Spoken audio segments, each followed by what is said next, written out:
한미 정상 간 통화 내용 유출에다가 또 양정철 민주연구원장, 서훈 국가정보원장의 만찬 회동을 둘러싼 논란으로 전국 경색이 심화되고 있습니다.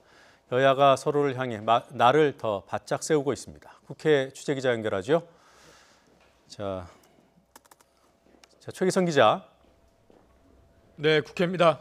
네, 한미 정상 간 통화 내용 유출 관련 내용부터 알아보죠. 외교부가 해당 외교관과 또 자유한국당의 강효상 의원을 고발하기로 했던데요. 당정이 이와 관련한 긴급회의를 연 겁니까? 네, 더불어민주당 이해찬 대표가 주재한 외교안보통일자문회의에는 조세영 외교부 1차관 등이 참석했습니다. 애초 강경화 외교부 장관이 참석할 예정이었지만 일정이 생겨서 불참했습니다.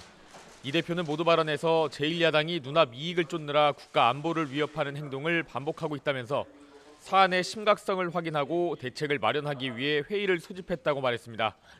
이 대표는 강 의원이 사익을 위해 기밀을 악용하고 당리당략을 위해 국가조직을 동원하는 것은 국정농단이라고 강조했습니다. 자신을 둘러싼 논란과 관련해 한국당 강효상 의원은 왜곡된 한미 외교 실상을 국민에게 알린 야당 의원 의정활동에 기밀 운운하며 몰아가는 건 가당치 않다면서 반박했습니다. 한국당 나경원 원내대표는 강 장관이 해야 할 일은 하지 않고 야당 죽이기에만 골몰하고 있다며 강 장관 교체가 외교부가 바로 서는 길일 것이라고 날을 세웠습니다. 그리고 여당 싱크탱크죠. 민주연구원 양정철 원장과 국가정보원의 서훈 원장이 만찬회동을 했다. 이것이 지금 전국에 또 다른 불씨가 되고 있습니까? 네, 앞서 양 원장은 기자들에게 오랜 지인끼리 사적 모임이었다는 점을 거듭 강조하면서 두 사람만 모인 게 아니라 다른 동석자도 있다고 설명했습니다. 이와 관련해 당시 자리를 함께한 언론인이 오후에 입장을 밝힐 것으로 알려졌습니다. 양 원장이 밝힌 것처럼 민감한 정치적 이야기는 없었다고 해명할 것으로 추정됩니다. 이와 관련해 여당 지도부는 공개 발언을 자제하며 말을 아끼고 있는데 이인영 원내대표는 기자들과 만나 너무 과하게 해석하지 않았으면 좋겠다고 선을 그었습니다. 하지만 당 일각에서는 사적인 모임이라고 해도 왜 이 시점에 만났는지 의문이라는 반응도 나오고 있습니다. 야당은 일제히 반발하고 나섰습니다. 한국당 황교안 대표는 총선을 준비하겠다고 나와서 조직을 운영하는 사람과 국가 안보를 책임지고 있는 사람이 이 시기에 만나는 건 가볍게 넘길 일이 아니라고 지적했습니다. 한국당 나경원 원내대표는 국정원장이 여당 실세와 미래한 것은 정보 관건 선거가 시작된 것 아니냐는 의심을 지우기 어렵다고 했습니다.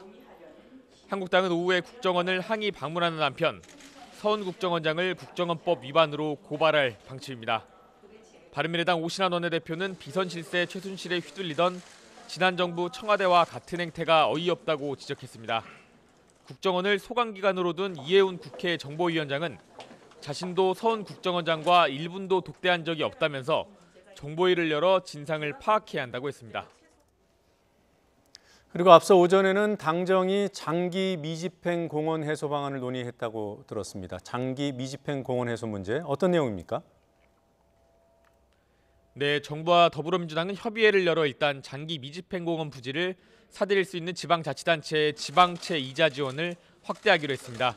이자 지원 방안뿐 아니라 한국토지주택공사 공공사업을 통해 공원 조성에 나서는 방안 등을 포함한 종합 대책을 추진하겠다는 겁니다. 민주당 조정식 정책위 의장은 시민쉼터인 도시공원을 지켜나가기로 노력하겠다면서 집권 여당으로서 관련법 개정이 차질 없이 추진되도록 지원하겠다고 말했습니다. 협의회에 참석한 김현미 국토교통부 장관은 공원을 지키는 일은 정부 혼자 힘으로 해낼 수 없다면서 국회와 공공기관, 지자체, 시민단체 등 다양한 주체들이 함께 노력해야 한다고 했습니다. 장기 미집행 공원은 지방자치단체가 공원 조성 등의 도시계획만 세워놓고 예산 부족 등의 이유로 방치한 개인 사유지로 내년 7월까지 대책이 마련되지 않으면 공원 조성 계획이 처리됩니다. 내년 7월 실효위기에 처한 공원 부지를 모두 합치면 서울 시면적의 절반에 달합니다. 지금까지 국회에서 전해드렸습니다.